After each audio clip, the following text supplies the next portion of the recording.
Hello everyone, कैसे आप सभी। आइए शुरुआत करते हैं आज के टॉपिक की।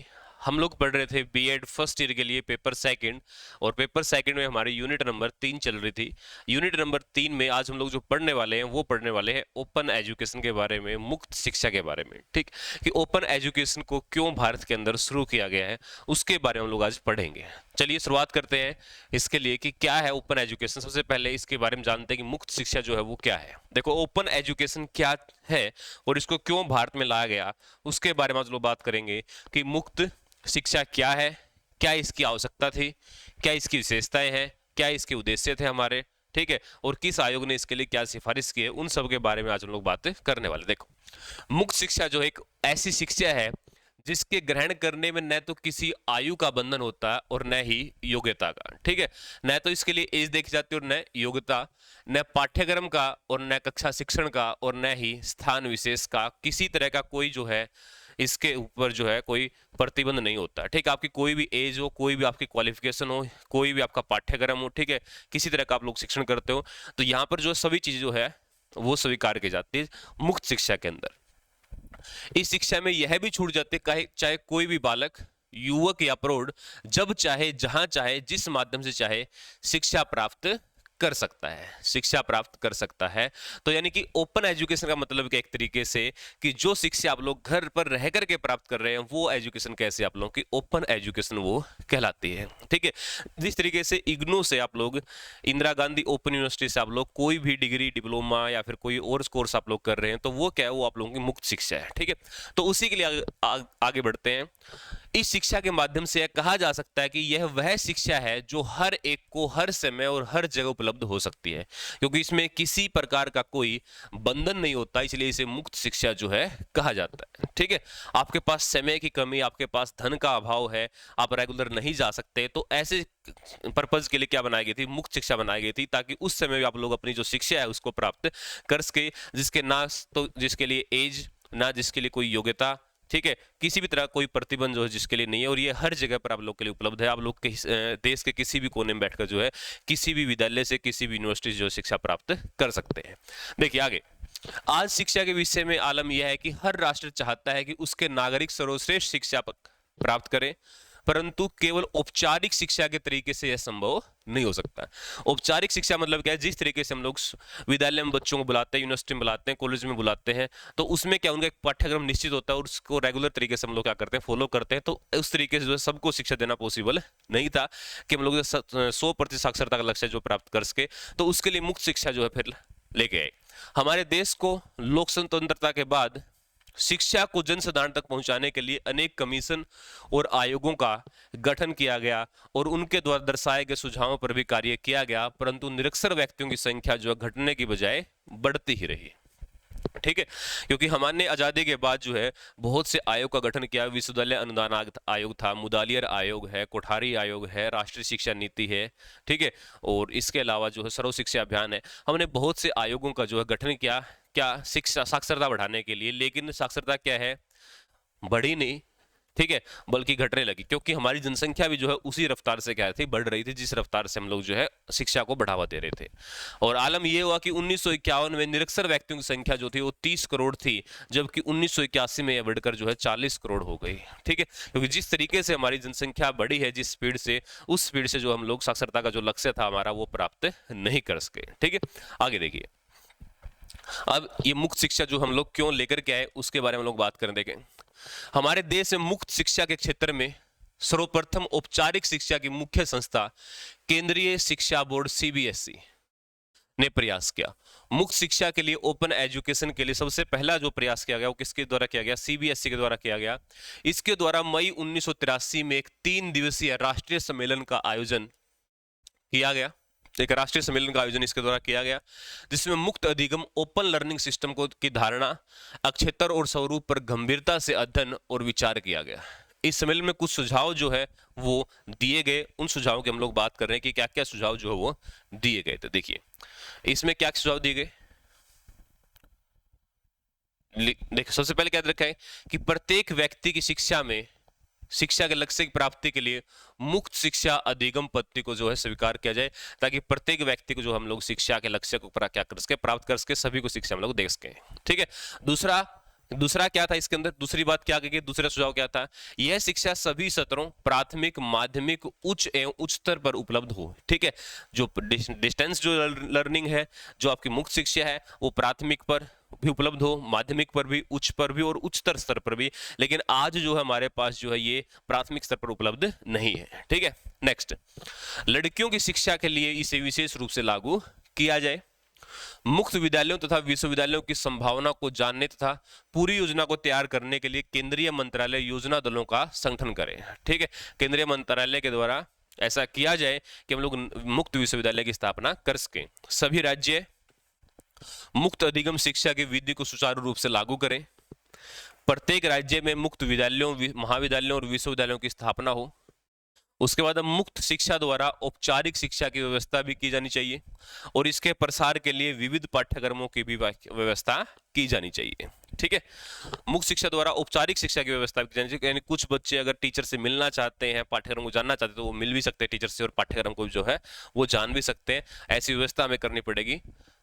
नेक्स्ट है कि देश के दूर दराज के इलाकों में रहने वाले विद्यार्थियों में मुक्त शिक्षा के प्रचार के पत्राचार, radio, tab recorder, DVD, cassette और दूरदर्शन का प्रयोग जो है करना चाहिए। हम जो शिक्षा दे रहे, जो मुक्त शिक्षा, उसको रेडियो के द्वारा उसका प्रसारण किया जाए, टीवी के द्वारा उसका प्रसारण किया जाए। ठीक है, या फिर सीडियां उनको उपलब्ध करवाई जाए। तो इस तरीके से शिक्षा हम लोग दे सकते हैं। जैसे हम लोग टीवी चैनलों पर देखते हैं कि एजुसेट के माध्यम से जो शिक्षा दी जाती है, या फिर कुछ एक चैनल है जो इग्नू के भी है, जो चैनल जो है शिक्षा देते हैं, तो वो टीवी के माध्यम से जो क्या कर रहे हैं, मुक्त शिक्षा जो उपलब्ध करवा रहे हैं। ठीक है, मुक्त शिक्षा प्रौढ़ों के लिए भी सुलभ कराई जाए। उसके बाद है औपचारिक एवं मुक्त शिक्षा में तारतम्य बने रहे, जिससे प्रवेश और पुनः प्रवेश में कोई दिक्कत या अड़चन ना आए। ठीक है, एक ऐसा गठबंधन सा बनाया जाने का कि अगर आप लोग ने औपचारिक शिक्षा लिया तो आप लोग मुक्त शिक्षा में एडमिशन ले सके, और अगर आपने मुक्त शिक्षा लिया तो आप लोग औपचारिक शिक्षा में एडमिशन ले सके। तो ऐसा संभव होना चाहिए।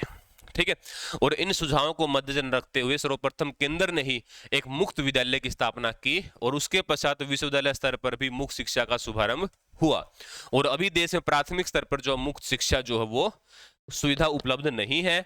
मुक्त शिक्षा का पाठ्यक्रम भी औपचारिक शिक्षा के समकक्ष का बनाया जा रहा है। ठीक है, जैसा सिलेबस, जैसा पाठ्यक्रम आप लोगों का औपचारिक शिक्षा का है, वैसा ही पाठ्यक्रम क्या आप लोगों का डिस्टेंस का भी, आप लोगों का मुक्त शिक्षा का भी वैसा ही पाठ्यक्रम है। आज हम लोग प्राथमिक स्तर पर जो मुक्त शिक्षा नहीं दे पा रहे, लेकिन कॉलेज स्तर पर जो है हम लोग मुक्त शिक्षा, विश्वविद्यालय स्तर पर या फिर सीनियर सेकेंडरी स्तर पर वो हम लोग जो प्राथमिक शिक्षा जो है, मुक्त शिक्षा जो है वो दे पा रहे हैं। ठीक है, नेक्स्ट हम बात करते हैं, इसके बाद आगे चलते हैं कि कोठारी आयोग के द्वारा क्या सिफारिश इसके लिए की गई। कोठारी आयोग ने भी कुछ सिफारिशें इसके लिए की है। उन सिफारिशों को हम लोग पढ़ते हैं कि क्या क्या सिफारिशें जो कोठारी आयोग के द्वारा की गई है। देखिए, कोठारी आयोग ने जो सिफारिश की उसमें कहा गया कि इसने कि मार्गदर्शक कोर्सों का विस्तृत संगठित किया जाना चाहिए। मार्गदर्शक कोर्सों का विस्तृत संगठित किया जाना चाहिए, ताकि जो अंशकालिक कोर्स में भी उपस्थित होने में कठिनाई महसूस करते हैं उन्हें शिक्षित किया जा सके। ठीक है, यानी कि मार्गदर्शक जो कोर्स है उनको भी संगठित किया जाए, और जो अंशकालिक कोर्सों में उपस्थित होने में भी कठिनाई महसूस कर रहे, जो छोटे कोर्स है उनके अंदर जो भी उपस्थिति नहीं दे पा रहे, तो उनको भी जो शिक्षित किया जा सके। जो व्यक्ति स्वयं पढ़ना चाहते हैं उन्हें सेकेंडरी शिक्षा बोर्ड तथा विश्वविद्यालयों की परीक्षाओं में बैठने का अवसर दिया जाए। ठीक है, जो स्वयं से पढ़ना चाहते हैं, जो खुद से घर पे बैठ कर पढ़ना चाहते हैं, उनको सेकेंडरी शिक्षा बोर्ड और विश्वविद्यालय की शिक्षा परीक्षाओं में बैठने का अवसर दिया जाए। ठीक है, नेक्स्ट है पत्राचार कोर्सों को सही तथा व्यवस्थित ढंग से रेडियो और दूरदर्शन के कार्यक्रमों में सहारा मिलना चाहिए। कि जो लोग पत्राचार से शिक्षा प्राप्त कर रहे हैं उनको रेडियो दूरदर्शन के द्वारा कार्यक्रम की वो ज्ञान हो, और उनको समय समय पर जो है पाठ्यक्रम के बारे में बताया जाए रेडियो और दूरदर्शन के माध्यम से। उसके बाद है कि जो विद्यार्थी पत्राचार द्वारा शिक्षा ग्रहण कर रहे हैं उन्हें अध्यापकों से मिलने के जो अवसर दिए जाने चाहिए, उन्हें अध्यापकों से मिलने के अवसर दिए जाने चाहिए। ठीक है, जैसे कई जगह पर ऐसा होता है कि संडे को क्लास लगती है, फिर सप्ताह में 2 दिन क्लास लगती है, तो वो अपने अध्यापकों से जो है मिल सकते हैं। नेक्स्ट है कि पत्राचार के विद्यार्थियों को परंपरागत विश्वविद्यालयों के पुस्तकालयों तथा वाचनालयों में जाकर पढ़ने की अनुमति जो है प्रदान की जानी चाहिए। कि जो बच्चे पत्राचार से शिक्षा प्राप्त कर रहे हैं वो विश्वविद्यालय की लाइब्रेरी में जाकर के जो है शिक्षा ग्रहण कर सकते हैं, वहां बैठ करके जो है पढ़ सकते हैं। ठीक है, उसके बाद जो लोग सांस्कृतिक एवं सौंदर्यात्मक मूल्यों से संबंधित विषयों का अध्ययन अपने जीवन को समृद्ध बनाने के लिए करते हैं, उन व्यक्तियों को भी पात्राचार की सुविधा दी जानी चाहिए। ठीक है, ये सुझाव दिए कि ऐसा ऐसा होना चाहिए, वो देखेंगे क्या क्या लागू किया गया। देखें, पात्राचार के माध्यम से जिन कोर्सों को पढ़ाया जाता है वे केवल डिग्री कोर्स तक केंद्रित नहीं हो, अपितु कृषि, उद्योग और अन्य व्यवसाय के कार्यकर्ताओं के लिए भी विशेष कोर्सों की जो व्यवस्था है वो की जानी चाहिए। सिर्फ आपका डिग्री कोर्स ही ना हो, बाकी जो डिप्लोमा है या फिर जो कृषि, उद्योग और अन्य चीजों की जो कोर्स है वो भी छोटे छोटे कोर्स जो यहाँ पर करवाए जाने चाहिए। ठीक है, शिक्षा मंत्रालय को अन्य मंत्रालयों के सहयोग से गृह अध्ययन राष्ट्रीय परिषद की स्थापना करनी चाहिए। ठीक है, नेक्स्ट, विद्यालय के अध्यापकों को नई शिक्षण विधियों तथा तकनीकी ज्ञान प्रदान करने के लिए पात्राचार कोर्सों की व्यवस्था की जानी चाहिए, ताकि विद्यालय में जो टीचर कार्यरत है वो भी अपनी एजुकेशन को आगे बढ़ा सके। तो उनके लिए भी नई शिक्षण विधियों और तकनीकी ज्ञान जो उनको भी प्रदान किया जाए, चाहे वो डिस्टेंस से हो या फिर किसी भी तरीके से जो वो ज्ञान दिया जाए।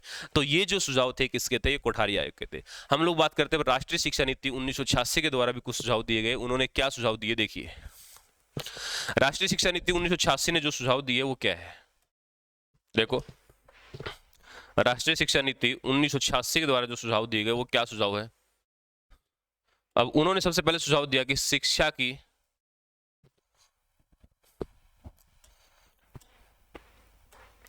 राष्ट्रीय नीति 1986 ने दूर शिक्षा के विषय पर विचार व्यक्त किए। उन्होंने क्या व्यक्त किए? विचार कि उच्चतर शिक्षा के अवसरों को बढ़ाने और शिक्षा को लोकतंत्रात्मक बनाने के लिए मुक्त विश्वविद्यालय प्रणाली को जो है शुरू किया जाए। मुक्त विश्वविद्यालय प्रणाली जो उसको शुरू किया जाए, ये बात कही गई। ठीक है, कि शिक्षा लोकतंत्र रूप से यानी कि लोकतंत्रात्मक रूप से जो सभी को शिक्षा प्राप्त हो सके, इसके लिए जो है मुक्त विश्वविद्यालयों की स्थापना की जाए, इनका ऐसा कहना है। दूसरी बात है कि इस शक्तिशाली एवं सशक्त साधन का विकास तथा विस्तार पूरी तल्लीनता व सावधानी से किया जाना चाहिए। ठीक है, जो हम लोग मुक्त शिक्षा जो दे रहे हैं इसका विस्तार जो है पूरी लगन के साथ जो वो किया जाए। नेक्स्ट है, सितंबर 1986 में जिस इंदिरा गांधी मुक्त विश्वविद्यालय की स्थापना की गई थी उसे और अधिक शक्तिशाली जो बनाया जाए। ठीक, 1986 में जो इंदिरा गांधी मुक्त विश्वविद्यालय जो कि दिल्ली के अंदर है उसकी स्थापना हुई थी और उसको जो है और शक्तिशाली बनाया जाए और प्रभावशाली तरीके से जो उसको देश के अंदर उसका प्रचार प्रसार किया जाए। ठीक है, ये राष्ट्रीय शिक्षा नीति 1986 के जो कुछ सुझाव थे। अब हम बात करते हैं इसकी विशेषताओं की, क्या क्या विशेषताएं जो है वो रही है मुक्त शिक्षा की। ठीक है, सबसे पहली बात है कि मुक्त शिक्षा में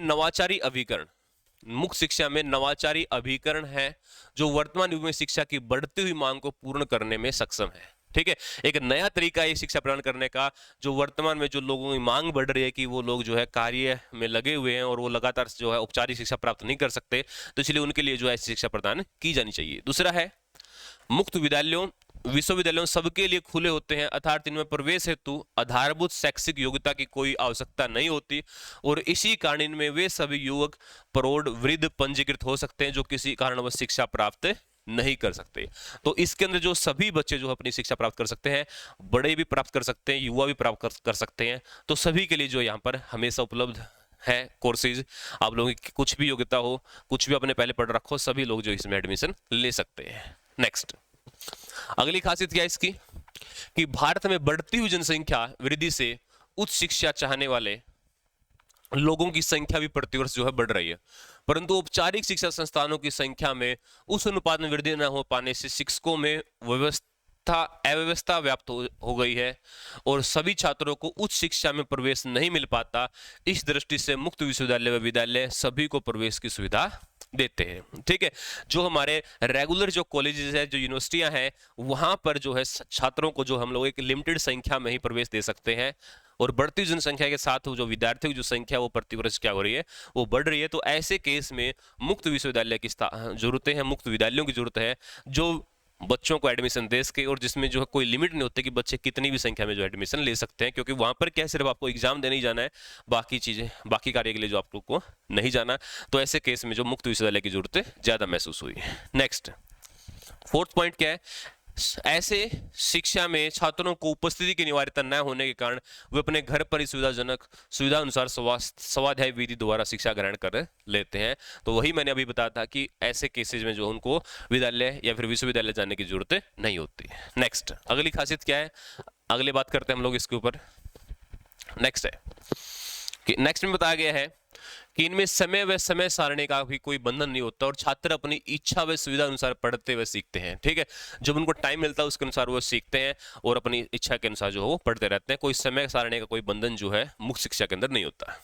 मुक्त शिक्षा में दूर दराज स्थानों में रहने वाले लोग भी शिक्षा ग्रहण कर सकते हैं। अगर किसी की जो है कोई हरियाणा में बैठ करके अगर कोई राजस्थान या फिर मध्य प्रदेश या फिर गुजरात की यूनिवर्सिटी से अगर शिक्षा प्राप्त करना चाहता है तो वो प्राप्त आसानी से कर सकता है, क्योंकि उसको वहां जाने की जरूरत नहीं है। जो भी कार्य उसको जो है ऑनलाइन तरीके से या फिर अपने खुद के शहर में जो स्टडी सेंटर है उन्हीं से जो परीक्षाएं जो उसको देनी है। ठीक है, नेक्स्ट, मुक्त शिक्षा के द्वारा जीवन पर्यंत शिक्षा सतत शिक्षा को बल मिला है और इसके माध्यम से कोई भी व्यक्ति किसी भी समय अपने ज्ञान कौशल व तकनीकों की जानकारी अद्यतन कर सकता है। ठीक है, इस शिक्षा से क्या हुआ है कि बच्चे जो है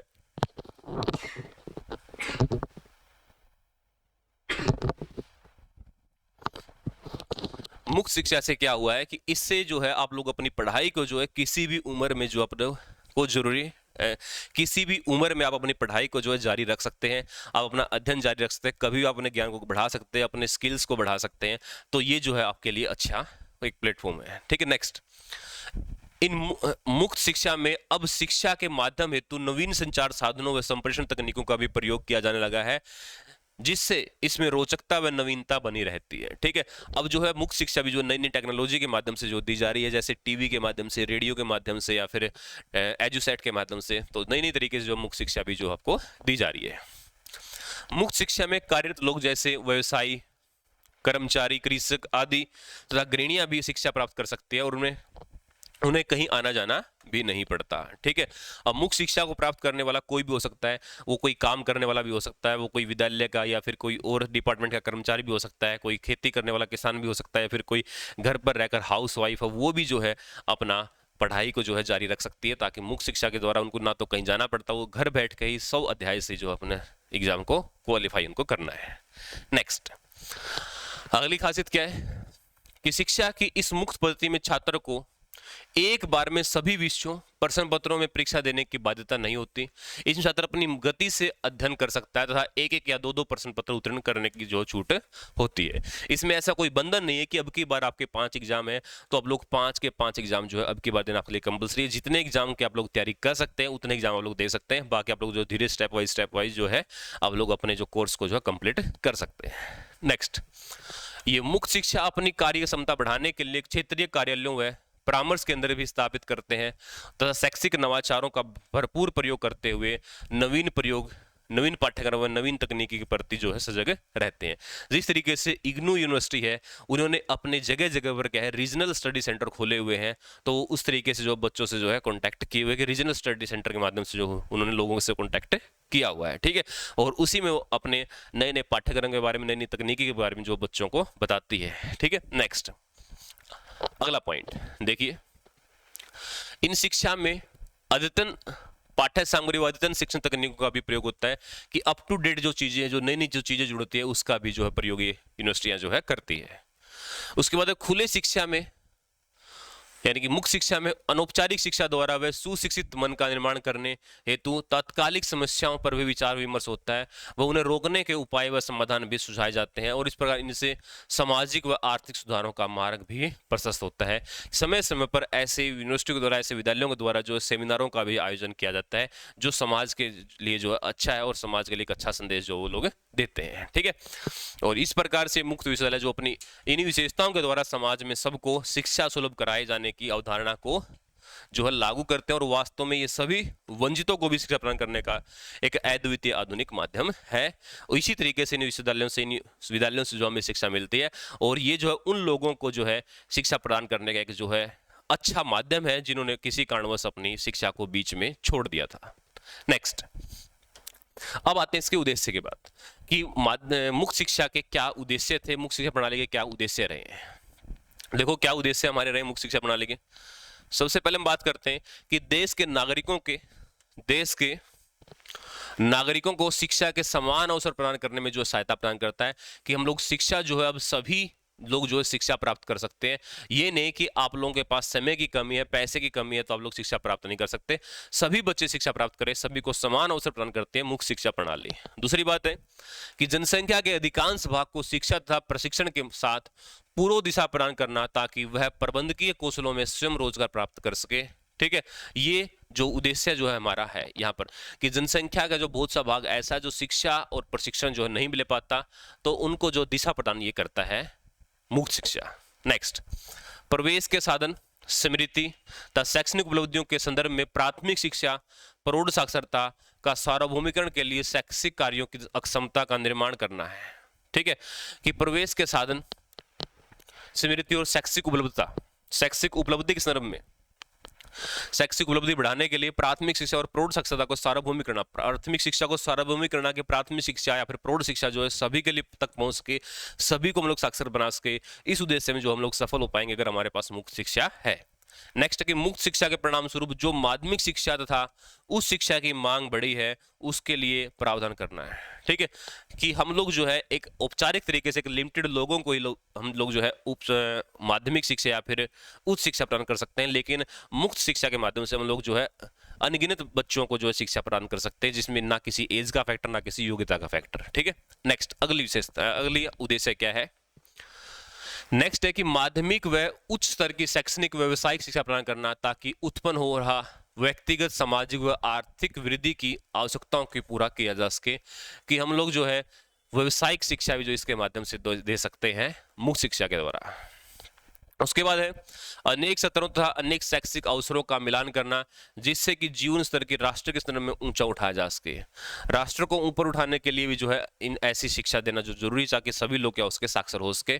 और लास्ट पॉइंट है उस शिक्षा को अधिकांश जनसंख्या तक पहुंचाना था, साथ ही साथ उस स्तर को जो है बनाए रखना कि हायर एजुकेशन को प्रत्येक घर तक हम लोग पहुंचा सके, सभी लोग जो है हायर एजुकेशन तक पहुंच सके। उसके लिए जो मुक्त शिक्षा प्रणाली जो है जरूरी है। इन सभी उद्देश्यों को ध्यान में रखते हुए मुक्त शिक्षा प्रणाली को जो हमने अपनाया था।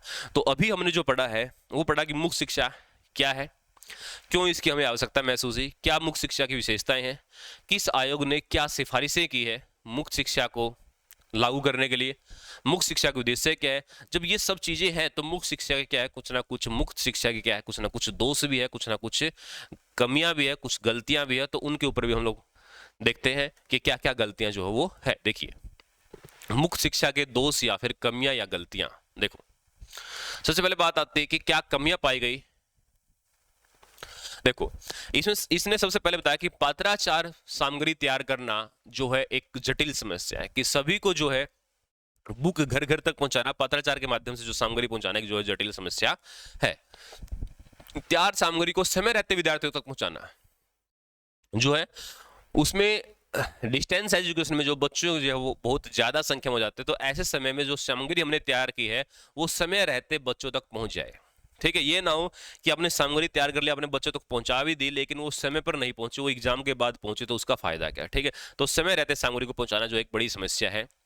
रेडियो व दूरदर्शन के शैक्षिक प्रसारण के समय तथा विद्यार्थियों के अवकाश के समय में तालमेल बढ़ाना एक जो है बड़ी समस्या है। ठीक है, हमने बताया कि हम रेडियो के माध्यम से या फिर टीवी के माध्यम से जो है शैक्षिक प्रसार करेंगे, लेकिन जरूरी नहीं कि जिस टाइम आपने लोगों ने जो है उस समय को जो सेट किया आप लोगों ने टीवी के ऊपर या फिर रेडियो के ऊपर, उस समय जिसने मुक्त शिक्षा प्राप्त करनी है वो व्यक्ति फ्री है या फिर नहीं है, उसका कहीं टाइम टेबल उस टाइम का कहीं और तो नहीं है, या फिर उस समय जो है उस एरिया में बिजली की उपलब्धता या फिर जो चीजें हैं वो आवश्यक जो चीज जो जरूरी है या फिर नहीं है।